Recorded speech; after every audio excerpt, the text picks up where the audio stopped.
Salut à tous, bienvenue dans votre JT du lundi 3 novembre, et oui, c'est donc déjà la rentrée, et voici les titres qui seront développés dans cette édition. Quel est le point commun entre des chemises et des sièges d'avion? Eh bien certains sont fabriqués à base de lin, une plante qui pousse et qui se récolte essentiellement dans la région. Focus sur la coopérative de Bourbourg. Et puis vu que la pluie est de retour, comment s'occuper le premier dimanche de chaque mois? Pourquoi ne pas aller au musée de l'Estampes qui ouvre gratuitement ses portes? Et on reviendra sur un événement à forte popularité, Halloween. Beaucoup de Gravelinois étaient déguisés dans les rues vendredi.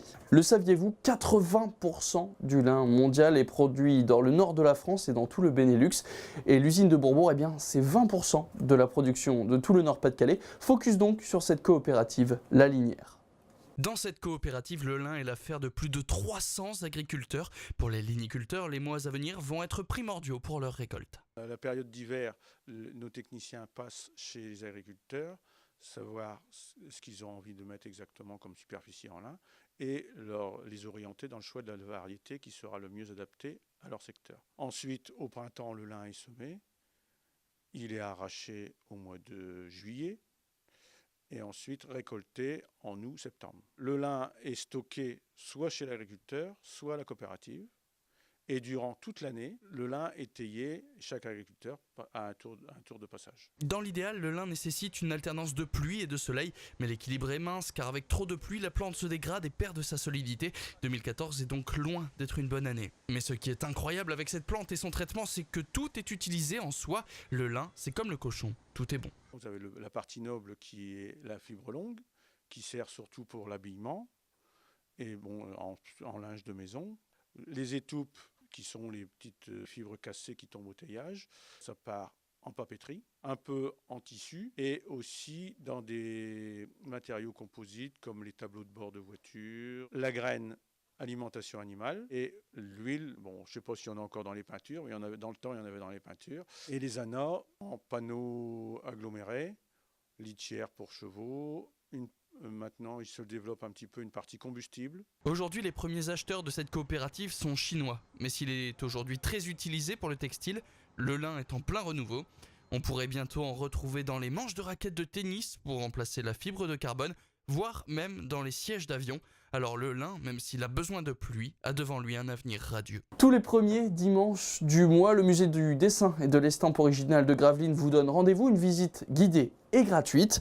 Bref, un bon plan pour les prochaines dates avec l'hiver à venir. Donc on accueille les gens vraiment donc à l'entrée donc de l'exposition qui est juste par là. Donc on leur propose donc une petite visite. Donc ce dimanche-ci, c'est donc un petit commentaire sur certaines œuvres de Gustave Doré.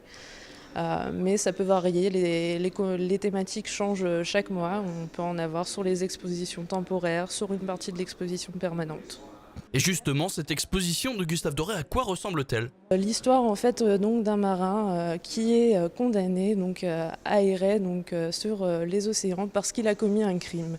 Ce crime, c'est d'avoir assassiné un albatros, qui peut nous paraître assez étrange. Et au fil du temps, il va perdre tous ses compagnons. Il va être confronté donc à des créatures fantastiques. Donc ce texte de Coleridge va être l'occasion pour Gustave Doré vraiment de nous montrer tout son talent, son art de la composition, de la mise en scène, et aussi donc, de vraiment libérer toute son imagination débordante avec ces créatures un peu fantastiques. La météo étant clémente, les travées du musée ont sonné un peu vides tout au long de l'après-midi, mais quelques curieux comme Christophe ont du coup eu la chance d'avoir une visite guidée personnalisée et donc gratuite. En me promenant dans le coin, j'avais déjà vu qu'il y avait ce musée et plusieurs fois j'avais voulu le faire et ça tombait mal, quoi. Mais cette fois-ci, ça tombe. Ah oui, là ça tombe bien, oui, très bien. Je voulais voir un peu les différents types les différentes manières de faire de la reproduction, du moins de l'estampe, quels étaient les moyens utilisés à l'époque, quoi. Voilà, ça a répondu un peu à mes questions. En tout, ce sont donc une vingtaine de personnes qui ont découvert ces œuvres tout au long de l'après-midi. Prochain rendez-vous d'un dimanche au musée, ce sera le 7 décembre. Squelettes, zombies, fantômes et autres vampires ont donc défilé vendredi dans les rues de Gravelines. Une manifestation de monstres pour réclamer plus de bonbons. Un véritable succès jusqu'au bûcher. Alors c'est un petit parcours, hein. On a lancé cette manifestation il y a à peu près une douzaine d'années, hein. C'était Halloween, bon, ça plaisait, c'était un petit peu dans le vent, etc. Donc c'était un petit parcours, c'était en centre-ville, il n'y avait pas réellement de borne en centre-ville, hein. Il y avait la Saint-Martin qui vient un peu derrière, et puis on voulait redynamiser le centre-ville, donc c'est un petit parcours à l'interne avec un bonhomme, une sorcière, un vampire, on change tous les ans, qu'on brûle là-bas sur la petite place derrière, donc voilà. Et tout au long du défilé, quelque chose saute aux yeux, le monde. Cette année, le défilé d'Halloween a rencontré un vif succès. Eh ben, ça se passe très très bien, beaucoup de monde. Bon, c'est vrai que la météo est relativement clémente, donc et on est les vacances qui se terminent, donc forcément on a du monde, une dernière sortie avant l'hiver. Donc effectivement là on a distribué à peu près, je dirais 950 paquets de bonbons avec une boisson, donc on peut estimer qu'il y avait facilement 1500 à 1800 personnes, je pense que vous pouvez le voir dans le cortège. La météo, les vacances, bref, tout était réuni pour que ce défilé soit le succès espéré, voire peut-être plus. Un centre-ville dynamisé, surtout à l'approche de quelques autres défilés à venir. Prochaine échéance, c'est la Saint-Martin, hein, et après, effectivement, on arrivera au marché de Noël et après au carnaval, bien sûr. C'est un échauffement, on peut dire ça. C'est une mise en jambe. Donc un peu moins de 2000 personnes déguisées dans Gravelines, c'est ce que vous verrez demain dans votre plein phare diffusé juste après le JT.